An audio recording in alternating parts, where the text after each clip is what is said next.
Hi dear student, YouTube के इस magnet institute में आपका बहुत बहुत स्वागत है। और पिछले लेक्चर में मैंने आपको बताया था कि पोल क्या होता है, सेंटर ऑफ कर्वेचर क्या होता है, फोकल लेंथ क्या होती है। तो ये सारी चीज़ें हम बता चुके हैं। आज की इस वीडियो में मैं आपको ये बताने वाला हूँ कि गोली दर्पण मतलब स्फेरिकल मिरर से कैसे प्रतिबिंब बनता है, मतलब इमेज कैसे बनती है। तो स्फेरिकल मिरर जो है वो 2 टाइप्स का होता है, जैसा कि आप जानते हैं। पहला है आपका कॉनकेव मिरर और दूसरा है आपका कन्वेक्स मिरर। पहले हम कॉनकेव के बारे में पढ़ेंगे, फिर कन्वेक्स के बारे में पढ़ेंगे।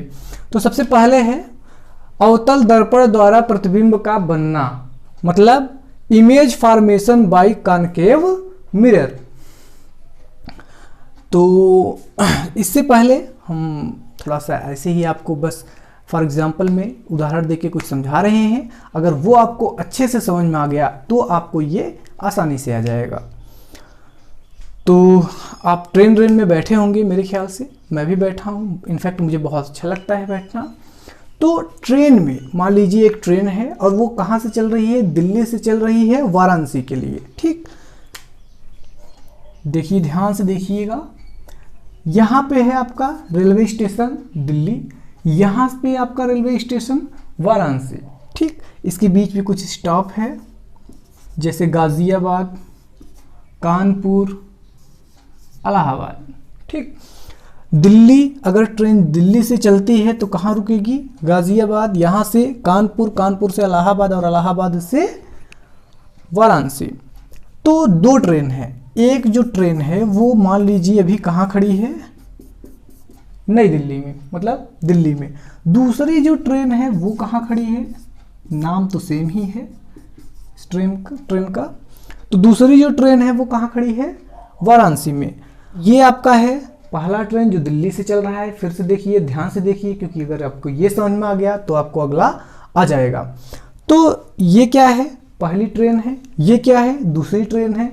पहली ट्रेन कहाँ से चल रही है, दिल्ली से चल रही है। दूसरी ट्रेन वाराणसी से चल रही है।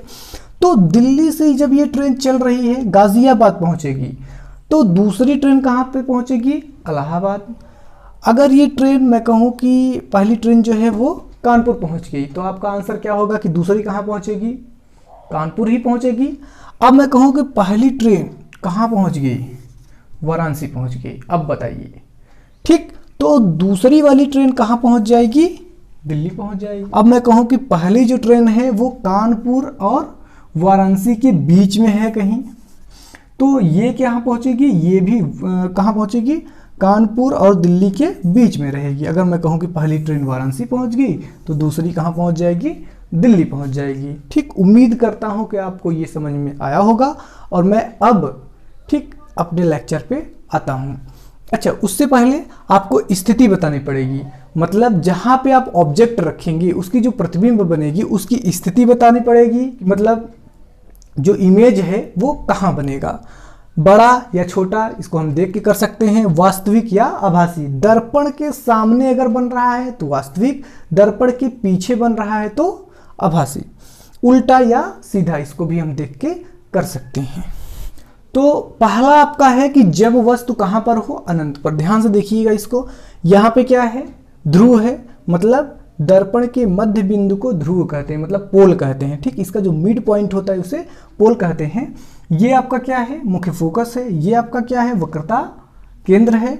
और यहाँ डॉट डॉट करके अनंत है। ठीक, तो जब वस्तु, पहले हम कहाँ स्टार्ट करते हैं, अनंत से। ठीक, अनंत, और ये क्या है, मुख्य फोकस। यहाँ ध्यान से देखिएगा, ये अनंत है और ये मुख्य फोकस। तो मान के चलिए कि ये आपका दिल्ली है और ये आपका वाराणसी है। और जो ये बीच का है सेंटर, इसको हम कानपुर मान लेते हैं। ठीक है, अगर ऑब्जेक्ट आपका कहाँ पे है, यहाँ पे, मतलब अनंत पे। अगर अनंत पे आपका ऑब्जेक्ट है तो इसका प्रतिबिंब कहाँ बनेगा, मतलब पहली ट्रेन अगर दिल्ली में है तो दूसरी ट्रेन कहाँ थी, वाराणसी। ठीक, यहाँ पे आप थोड़ा सा समझने के लिए कर सकते हैं कि पहली ट्रेन दिल्ली तो दूसरी कहाँ होगी, वाराणसी। तो मतलब आपका ऑब्जेक्ट जो है, वस्तु अगर अनंत पे है तो इसका प्रतिबिंब कहाँ रहेगा, ठीक, मुख्य फोकस पे। तो हम बना देते हैं मुख्य फोकस पे। तो जब वस्तु कहाँ पे हो, अनंत पे हो, ये आपका डायग्राम है। तो जब वस्तु इसका अनंत पे होता है तो इसका प्रतिबिंब मुख्य फोकस पर बनता है। ठीक, कंप्लीट ये वाला। बड़ा कि छोटा, ये देखिए बिंदु आकार का है तो आप लिख सकते हैं ये बिंदु आकार का बनता है। आगे वास्तविक की आभासी, तो दर्पण के सामने बनेगा तो वास्तविक, दर्पण के पीछे बनेगा तो आभासी। तो इस तरीके से हम देख सकते हैं कि दर्पण के सामने बन रहा है तो ये वास्तविक है। अच्छा, उल्टा कि सीधा, जब बिंदु आकार का है तो उल्टा सीधा का तो कोई मतलब है नहीं, फिर भी आप उल्टा कर सकते हैं। कि जब वस्तु अनंत व सी के बीच में हो, मतलब वक्रता केंद्र के बीच में हो, तो इसका प्रतिबिंब वक्रता केंद्र और मुख्य फोकस के बीच बनता है। ठीक, कैसा बनता है? छोटा बनता है, वास्तविक बनता है और उल्टा बनता है। इसको आप देख सकते हैं, समझ सकते हैं। तो अगला है आपका कि जब वस्तु C पे हो, C मतलब वक्रता केंद्र पर हो, तो जब वस्तु वक्रता केंद्र पर होता है तो उसका प्रतिबिंब वक्रता केंद्र पर ही बनता है। ठीक, तो जब वस्तु वक्रता केंद्र पर है तो उसका प्रतिबिंब वक्रता केंद्र पर ही बनता है। बराबर बनता है। ठीक, जितना बड़ा ये इतना बड़ा ये, बराबर बनता है और वास्तविक बनता है क्योंकि दर्पण के सामने है, और उल्टा बनता है। तो ये इतना प्रोसेस इसका हो गया। ठीक, अगला है आपका कि जब वस्तु C व F के बीच में हो, तो यहाँ पे देखिए C और F के बीच में हम रख देते हैं वस्तु को, इसका नाम रख देते हैं A, B, इसका भी नाम रख देते हैं B और A। ठीक, तो जब वस्तु C और F के बीच में है तो इसका प्रतिबिंब कहाँ बनता है? अनंत और C के बीच बनता है। बड़ा बनता है, वास्तविक बनता है और उल्टा बनता है। ठीक, तो यहाँ से हम फिर से देख सकते हैं, ये आपका बड़ा इंपॉर्टेंट है। अगर आपको इसको लिखना हो तो कहीं आप लिख सकते हो। ठीक, इसमें से देख के आप आराम से बोल सकते हो कि पहले स्थिति बतानी है तो स्थिति है कहाँ, तो आप देख सकते हो किसके और इसके बीच में स्थिति है। दूसरा, बड़ा कि छोटा, तो आप देख के बता सकते हो कि ये बड़ा है। वास्तविक की आभासी, तो इसके सामने बना है तो वास्तविक होगा, और सीधा की उल्टा, तो आप देख के बता सकते हो ये उल्टा है। तो अगला है आपका कि जब वस्तु मुख्य फोकस पर हो, तो जब वस्तु मुख्य फोकस पर होता है तो इसका प्रतिबिंब कहाँ बनता है? अनंत पर बनता है। ठीक, और बड़ा बनता है, वास्तविक बनता है और उल्टा बनता है। ठीक, तो अगला है आपका जो कि बहुत इंपॉर्टेंट है और लास्ट है कि जब वस्तु F व P के बीच हो, तो जब वस्तु F और P के बीच में होता है तो इसका प्रतिबिंब कहाँ बनता है वो देखते हैं हम। ये जो लाइन है इसको हम डाट डाट पीछे पीछे मिलाते चलते हैं। ये जो लाइन है इसको हम पीछे मिलाते चलते हैं, जहाँ एक दूसरे को कट किया वहीं पे हम इमेज बना देते हैं। ठीक, तो इसका प्रतिबिंब दर्पण के पीछे बन रहा है। नाम भी लिख देते हैं, ये A और ये B, डैश कर देते हैं थोड़ा सा, इसका भी नाम A और B। फिर से देखिए, जब वस्तु F व P के बीच में हो तो इसका प्रतिबिंब दर्पण के पीछे बनता है। ठीक, बड़ा बनता है, आभासी बनता है और सीधा बनता है। तो दर्पण के पीछे बन रहा है इसलिए आभासी बन रहा है, अगर दर्पण के सामने होता तो वास्तविक बनता। तो ये रहा आपका आखिरी, जो कि बहुत इंपॉर्टेंट है, कंपटीशन एग्जाम में ये पूछा जाता है ज़्यादातर। तो अगला है आपका उत्तल दर्पण द्वारा प्रतिबिंबों का बनना, यानी image formation by convex mirror.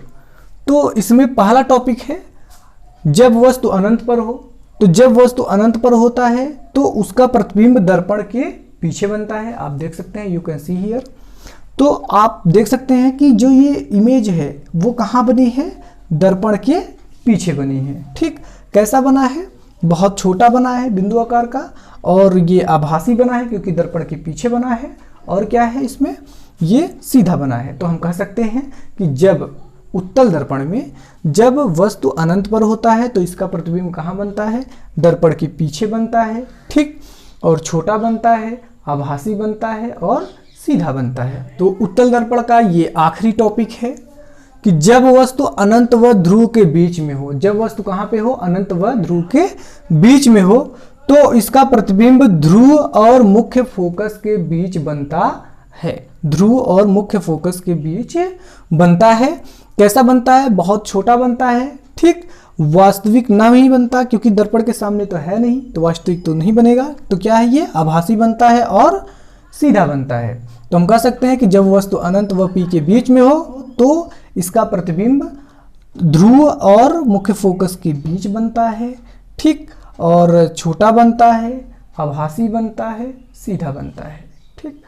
तो बस आज के लिए बस इतना ही, और ये वीडियो आपको कैसा लगा इसको आप कमेंट करके हमको बता सकते हैं। Thank you.